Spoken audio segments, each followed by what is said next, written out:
Fala aí, criadores! Eu sou a Bianca e hoje a gente vai falar sobre a Puppet Pin Tool. E esse tema para o tutorial de hoje, ele foi escolhido lá no Instagram. Eu abri uma caixinha de perguntas ontem para saber o que vocês queriam saber no tutorial de hoje. E esse foi um dos assuntos escolhidos lá na caixinha. Então se você ainda não segue a gente no Instagram, segue a gente lá, tá aparecendo aí na tela, para que da próxima vez que a gente fizer alguma caixinha, você também possa dar a sua opinião sobre o próximo tutorial. Agora, sem mais enrolação, vamos começar a falar do que interessa.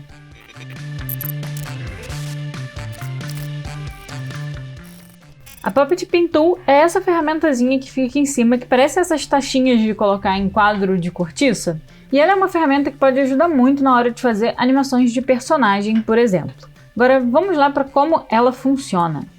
A gente tem algumas opções aqui e eu vou passar por todas elas para vocês verem direitinho o que cada uma faz. Essa primeira aqui é a Puppet Position. Então, ela faz o quê? Ela muda a posição.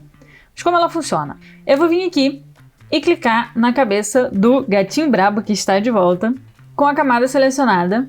E eu vou clicar em qualquer lugar para vocês verem o que acontece. Aqui no topo da cabeça dele tem essa bolinha amarela que representa esse alfinetezinho.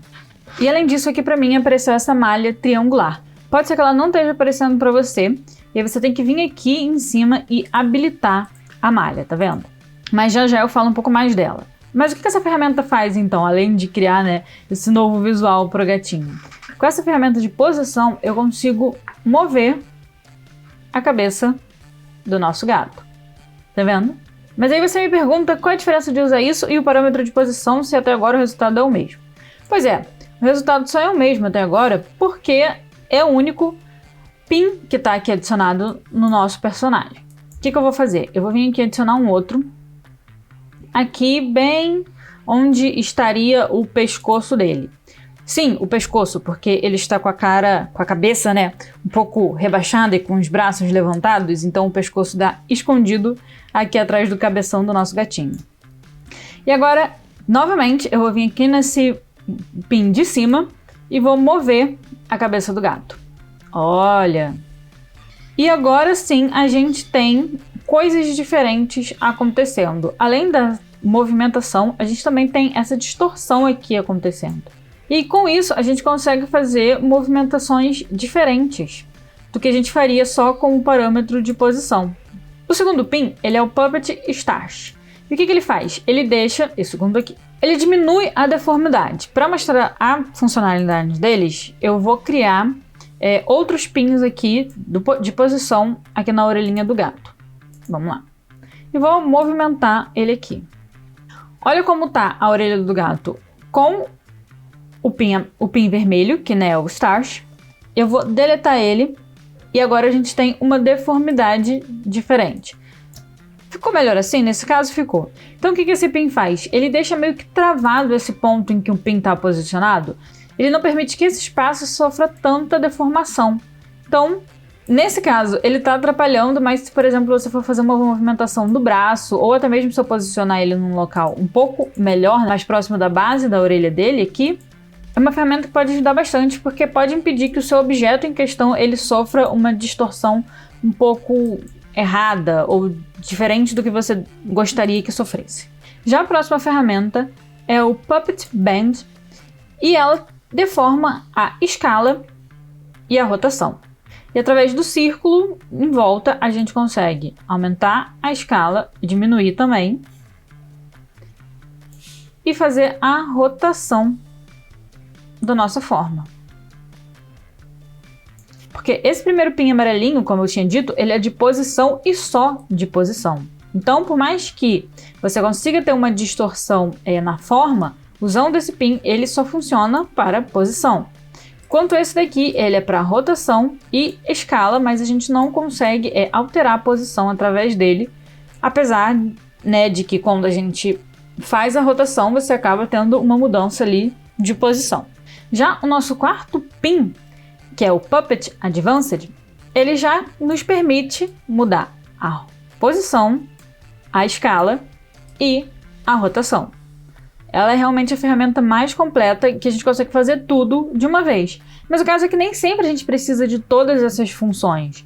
Então, realmente fica mais fácil da gente movimentar e fazer algumas transformações usando essas ferramentas aqui separadas, porque dependendo do local e dependendo do que você queira fazer, não tem necessidade de você fazer todos os movimentos ao mesmo tempo.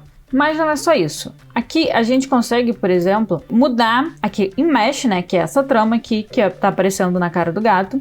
A gente consegue mudar as informações. Olha como os retângulos, né, eles vão ficando bem menorzinhos. E aqui em densidade e expansão, você consegue, alterando esses valores, suavizar um pouco essa deformação, dependendo de como ela esteja acontecendo e de como você precise que ela aconteça. Outra coisa que a gente tem aqui também é que em cada um desses pins a gente tem um tipo, certo? Só que depois que a gente colocou, se a gente vê que não é exatamente isso que a gente quer, a gente pode vir e excluir e criar um novo, ou a gente pode simplesmente selecionar o pin que a gente quer e aqui dentro da camada vir aqui em Pin Type e mudar qual é o tipo de pin que a gente quer nesse local. Por exemplo, aqui está o de posição, certo? Eu vou vir aqui e vou selecionar o avançado. E agora eu consigo usar a opção de mudar posição, rotação, escala. Tanto que aparece aqui quais são as funções que a gente tem nesse pin. E aqui, que é só o de posição, por exemplo, a gente só tem a opção de posição mesmo aparente. Mas está faltando ainda uma ferramenta aqui nessa lista, que é o Puppet Overlap. Bem, essa função eu vou mostrar para vocês aqui no rabo do gatinho, porque ela é um pouco diferente das outras. Vou selecionar a camada que eu quero, que é aqui o rabo. E vou criar um pin aqui na ponta e um outro pin aqui mais após a dobra. Tá vendo que aqui ele tá escuro? Pois é. Vindo aqui na camada, em Mesh, a gente tem essa opção aqui de Overlap, que no caso é esse pin azul. Dentro dela eu tenho 2 pins adicionados. Eu vou mudar esse primeiro pin, né, aqui para uma porcentagem positiva.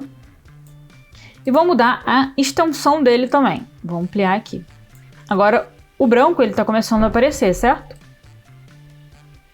Ele é um pouco translúcido, mas a gente consegue ver que de acordo com a extensão, a gente vai aumentando o tamanho de triângulos que a gente está ocupando com essa ferramenta. Agora eu vou aumentar a extensão do Overlap 2, que está em preto. Vou aumentar mais um pouquinho do branco para eles poderem se encontrar. E é isso. Agora todo o rabo está preenchido com essa função. Mas o que eu faço agora com isso? Se eu mover o pin, eu realmente só movo o pin. Nada mais acontece. Então eu preciso vir aqui e criar um pin de posição nos 2 locais para poder fazer essa movimentação. E agora, eu vou adicionar mais um aqui na ponta do rabo para que ele fique estático. E agora, olha o que acontece. Eu consigo mover o rabinho do gato por cima do próprio rabinho. Isso porque a gente determinou aqui pela função Overlap que isso aconteceria. Que o Overlap 1, que tem uma porcentagem maior, ele vai se sobrepor ao trecho que está ocupado pelo Overlap 2. E se a gente inverter isso, a gente vai ter uma sobreposição ao contrário. Então eu vou aumentar aqui o Overlap 2 para positivo e vou diminuir o Overlap 1 para negativo. E olha o que aconteceu. Agora a parte da frente é a parte mais próxima do gato e a parte de trás do rabo, né, que está por trás da cena acontecendo, é a ponta do rabo. As 2 porcentagens elas podem estar positivas? Sim, mas quanto mais próxima estiver o número, né, a numeração entre essas porcentagens, mais do rabo do gato vai aparecer aqui. Então, para a gente ter uma certeza de que vai funcionar bem essa sobreposição, é bom que a gente tenha uma numeração bem distante uma da outra para não correr o risco, ok? Bem, é isso. O importante falar é que eu acho que essa ferramenta, bem, isso é uma opinião minha. Se você tem uma opinião diferente, consegue trabalhar bem com essa ferramenta de uma outra maneira, é super válido também. Mas para mim, essa ferramenta ela funciona muito melhor quando a gente usa ela junto com outras ferramentas, como por exemplo, quando a gente faz a animação inicialmente do rabo. Podemos testar assim, com o parâmetro de rotação. Então eu viria aqui, eu tenho que vir aqui e posicionar o anchor point mais ou menos na altura certa, e vou rotacionar aqui o rabo do gatinho. Aqui em 20, eu vou fazer o rabo rodar para baixo um pouco. Então a gente tem essa movimentação aqui do rabo acontecendo. Só que só ela sozinha fica estranho de fato. Parece que falta alguma coisa. Porque falta, não é assim que os gatos se mexem ou que as coisas se mexem de modo geral. Então com o Puppet Pin Tool a gente consegue vir aqui, por exemplo, e mover a ponta do rabo do gato. Posso até adicionar mais um pin aqui para ficar melhor. E a gente conseguir fazer uma movimentação mais legal. Então, inicialmente a gente tinha o rabo dele assim, quando ele começou a animação. E em 20 frames, além do rabo rotacionar, ele tem essa movimentação aqui da ponta do rabo se mexendo, que torna a coisa muito melhor e muito mais natural também. Bem, é isso. Para esse vídeo também não se alongar demais, eu queria mostrar para vocês como é que funciona essa Puppet Pin Tool, porque ela tem várias, opções aqui dentro dela. Cada uma realmente funciona de uma maneira diferente. Então era isso que eu queria mostrar para vocês hoje. Se vocês gostaram do vídeo, deixa um like. Se vocês quiserem um vídeo mais completo falando sobre essa ferramenta e como a gente realmente usaria ela para animar de fato o personagem por inteiro, eu posso fazer um outro vídeo depois. Se inscreve no canal se você ainda não é inscrito e amanhã a gente volta com mais. Tchau!